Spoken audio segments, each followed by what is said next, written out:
ओ, तुमच्या आजींचा फोन मला का केला असेल? घे ना फोन, बोल तिच्याशी. हॅलो आजी. आईचा फोन? हो. मला बोलायचं. आजी हा, एक मिनिट. निर्मला आत्यांना बोलायचंय तुमच्याशी. ती पण आहे का तिथे? हो हो आहेत ना, देते त्यांना फोन. नाही, मला तिच्याकडे बोलायचं नाहीये. एक मिनिट आजी. त्या नाही म्हणतायत.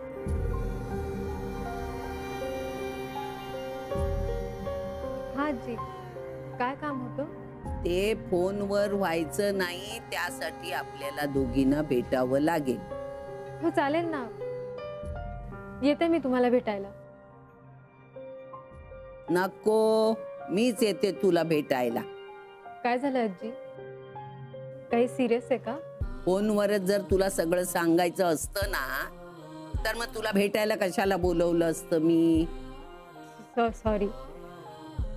मग तुम्ही सांगा केव्हा भेटायचं ते. चालेल, पण ये मात्र नक्की. हा, चल ठेवते फोन.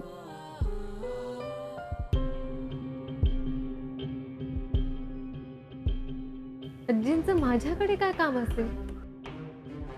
माझ्याशी बोलायला सरळ नाही म्हणाली ना ती. त्या सॉरी. तू कशाला सॉरी? आईचं हे वागणं बरोबर वाटतं का रे विक्रांत? आता जाऊ दे ना, आता कशाला हे सगळं?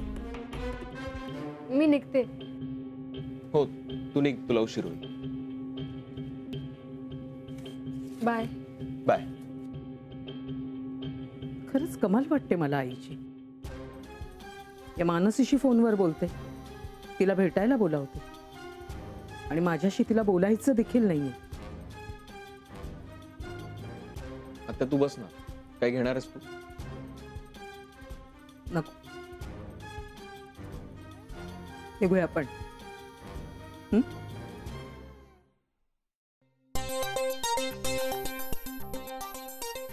तू कॉपी काय करतोय? कॉपी नाही करत अरे. मग तुला ते लिहायला जमतं, मला नाही जमत म्हणून दाखव. नाही नाही, तू तुझं दे. तरी बरं, तुझीच आयडिया होती. अरे काय ते बायकांना नेमकं काय बोलतात आपापसात, त्यांच्या मनात काय असतं ते कळत नाही. पण तू काय लहान आहेस का? तू तुझ्यापेक्षा लहानच आहे ना मी. तू लिही बरं तुझं. दादा मी नाही दाखवणार आता. ठीक आहे. ए, कॉलेजमध्ये असताना आपण असं करायचं ना. मी नाही केलं असलं काय, तू केलं असेल. बरं ठीक आहे, पण मजा येते की नाही? मला जाम मजा येते करायला. हे पण म्हण, असं जीव ओतून लिहा, म्हणजे ना असं काळीच कापत गेलं पाहिजे हे पत्र. कापणं पण मला माहित नाही, फार फार तर काळजाला भिडेल असं लिहितो मी. तेच ते रे. आपण इथे का लिहितोय? बाहेर जाऊन लिहूया ना. इथे बरं. अरे नको, तो डिटेक्टिव्ह फिरत असतो ना इथे. डिटेक्टिव्ह असला रे, सीसीटीव्ही कॅमेरा आहे घरात बसवलेला, फिरत असतो यार. हे बघ, तुम्ही जर का बघितलं ना, तर अख्ख्या प्लॅनची माती होईल. इथे मॅनेज केलंय. काय केलंयस? अरे मला बाहेर काढा. ए शुक.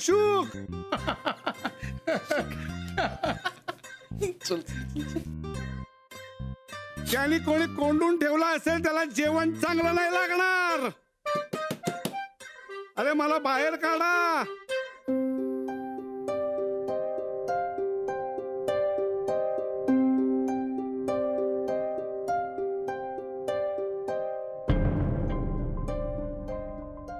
आजी,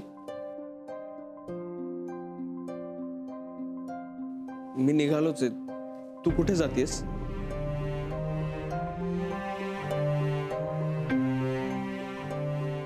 नाही, मी सोडलं असतं तुला.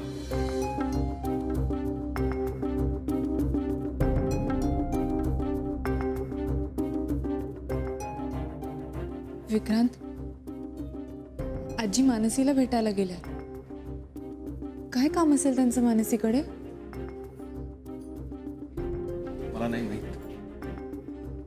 विक्रांत, मला टेन्शन आलंय.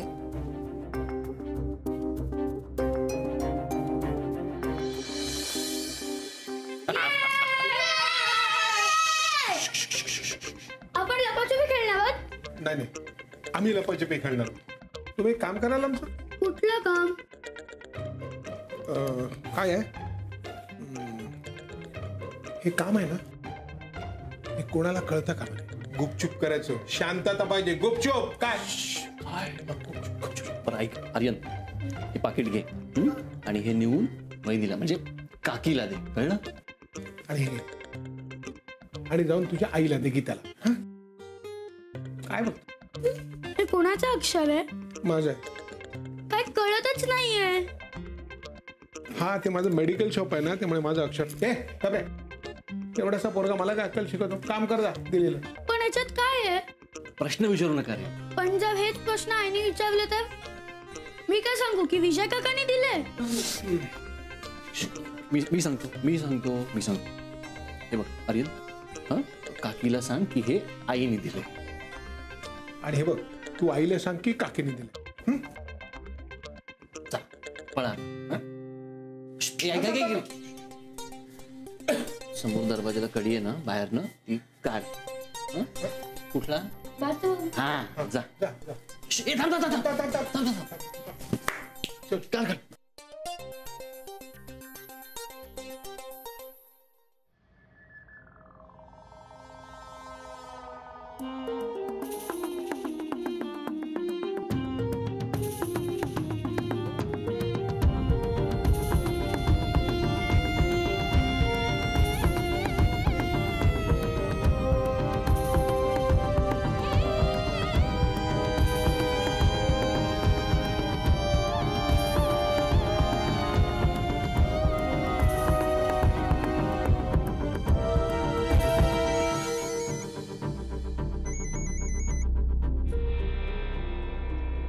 हॅलो मनू, हा ताई बोल. तुझं आणि आमच्या आजींचं काही झालंय का? म्हणजे तुला का बोलवलं असेल आजींनी? मला नाही माहिती. त्यांनी बोलावलंय म्हणून मी जातीये. कदाचित माझ्याबद्दलच बोलायचं असेल किंवा तुझ्याबद्दल काही बोलायचं नसेल ना. डोंट नो ग. विक्रांत जे बोलले ते खरंय की खोटं हे जाणून घ्यायचं असेल त्यांना. May be. मनू, तुमच्यात जे काही बोलणं होईल ते मला कळलंच पाहिजे. ओके? ठीक आहे. आणि नीट विचार करून बोल आजींसमोर. ताई, काय? मी कधीच न विचार करता बोलत नाही आणि मोठ्यांशी तर नाहीच नाही. नुसतं तेवढंच नाही मनू, सत्याचा पुतळा बनायची काही गरज नाहीये. ताई, मी विचारलेल्या प्रश्नांची खरी खरीच उत्तरं देणार आहे. ठेवू फोन? मनू,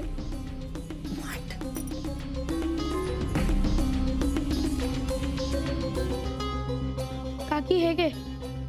हे काय? पत्र. पत्र? कुणी दिलं?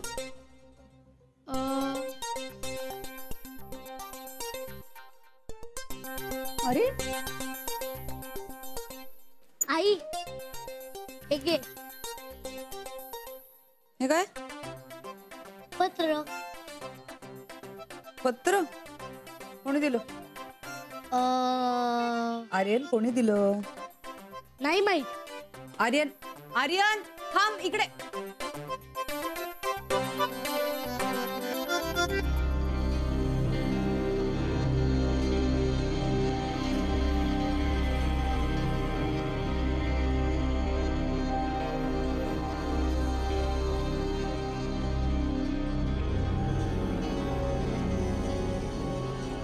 प्रिय अलका वहिनी,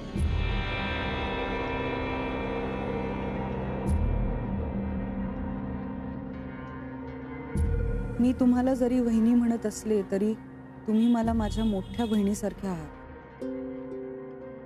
कारण तुम्ही माझ्यावर खूप प्रेम करता. मी तुमची धाकटी बहीण असल्यासारखी.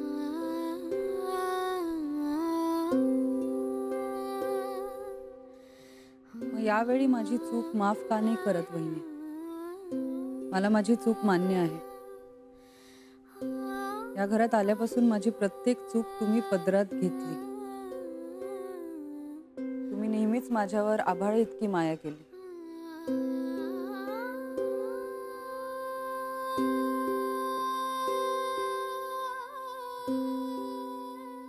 तुम्ही इथे होतात म्हणून मला माहेरची कधीच जास्त आठवण आली नाही, कारण तिथलं प्रेम मला तुमच्याकडून मिळालं. तुम्ही असलात की मला निर्धास्त वाटतं. तुम्ही मला सांभाळून घ्याल ही खात्री वाटते. मला खूप सवय झाली हो त्याची. तुम्ही आजूबाजूला आहात आणि माझ्याशी बोलत नाही हे मला सहनच होत नाही वहिनी.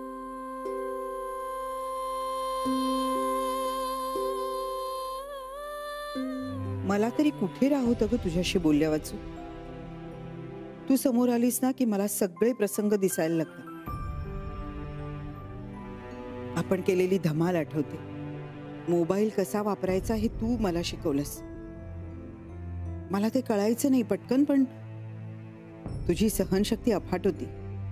न कंटाळता परत परत शिकवायचीस. बँकेत जायला सुरुवात केली ती तुझ्यामुळेच. आठवतं ना सुरुवातीला बँकेत जाताना पाय लटपटायचे माझे. मग आत्ताच अशी का वागलीस ग? विक्रांची चूक झाली असेल, पण चुका सगळ्यांकडून होतात ना. आपलं माणूस म्हणून माफ करायचं असतं. तू जे केलंस त्यामुळे परकेपणा वाटायला लागलाय. हे सहन होत नाहीये.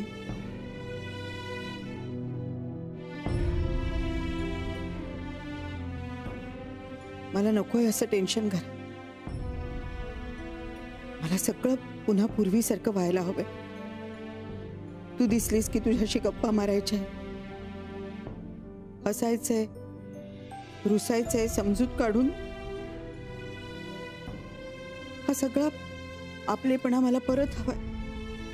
म्हणूनच तुला एक विनंती करतो. विनंती करतो असं काय लिहिलंय?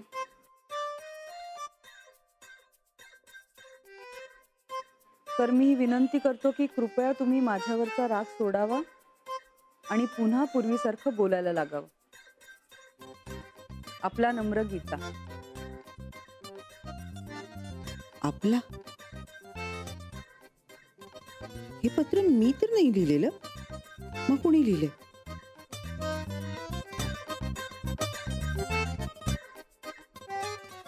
यांनी लिहिलंय? मोहन. बाबा बक्षीस काय देणार? दे ना. तुला काय पाहिजे सांग. मला क्रीम बिस्किट आणि चॉकलेट हवंय. दिला. पण एक सांग, कामगिरी फत्ते केलीत की नाही? म्हणजे तुम्हाला जे काम सांगितलं होतं ते नीट केलं ना? हो. मला वाटलं रे, पोरं हुशार आहेत रे. तुझी पोरं हुशार आहेत. हा, तू कोणाला दिलेस पत्र? मी काकीला दिली. मी आईला. काय आलं बाबा?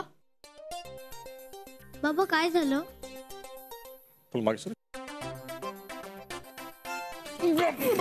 तिकडे कुठे पण तो गीता. अरे हो, बक्षीस.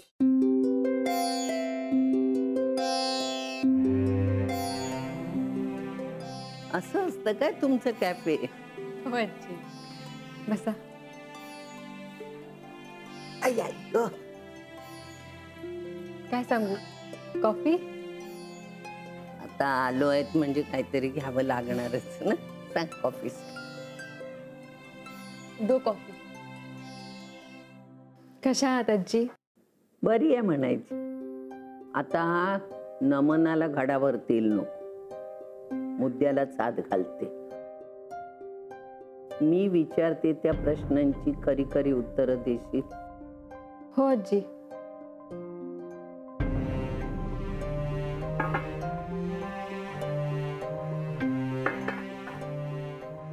कॉफी घेता आधी? मला एक सांग, मोनिका आणि विक्रांत एकमेकाला कधीपासून ओळखतात? लग्नापासून.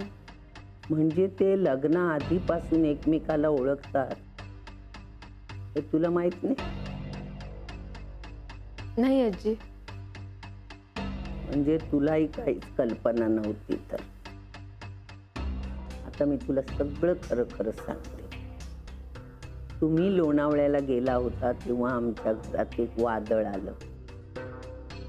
म्हणजे गीताला जेव्हा कळलं की मोनिकाला पहिला नाही तर 4था महिना आहे, तिने मला येऊन सांगितलं. मी खात्री करून घेण्यासाठी मोनिकाला विचारलं. तिने हो म्हणून सांगितलं. त्यावर मी तिला विचारलं, विक्रांतला हे सगळं माहीत आहे? त्यावरही ती हो म्हणाली. मोनिका म्हणाली हे त्याला सगळं माहीत होतं आधीपासून, कारण ही दोघं एकमेकाला आधीपासूनच ओळखत होती. ती म्हणाली आम्ही मित्रांच्यामुळे भेटलो, एका पार्टीत आमची ओळख झाली, मग आम्ही वरचेवर भेटायला लागलो. हे तिचं प्रेमात रूपांतर झालं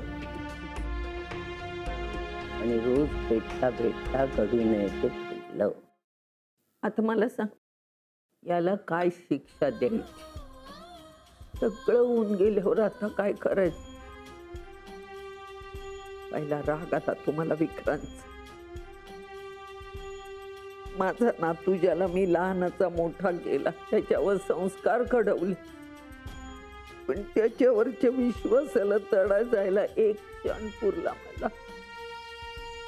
तेव्हा तो म्हणाला की मोनिकाने सांगितलेलं सगळं खरंय. तिथं संपलं सगळं. मला तर वाईटही वाटलं आणि रागही आला दोघांचा. तुझी बहीण लग्नाच्या दिवशी प्रेग्नंट होती हे तुला खरंच माहित नव्हतं? नाही आजी. आमच्या निर्मलाला हे कळलं असणार नंतर, पण तिने मला काही सांगितलं नाही. माझीच मुलगी आणि माझा नातू माझ्याशी खोटं बोलले. दोघांनी अशी शिक्षा दिली म्हातारीला. माझा नातू जर माझ्यापासून घरच्यांपासून हे सगळं लपवू शकतो, तर मोनिकाने तुमच्यापासून सगळं लपवलं असेल याच्यावर माझा पूर्ण विश्वास आहे. आजी, चूक झाली त्यांची, मान्य आहे, पण काय? पण चुकीला जशी शिक्षा होते तशी माफी पण व्हायला हवी ना. का माफ करायचं ग मी? चुकीचा पश्चाताप झाल्यावर माफ करता येऊ शकतं ना. पश्चाताप दुसऱ्या क्षणी माणसाला होऊ शकतो, पण म्हणून माफी दुसऱ्या क्षणी कशी मिळेल?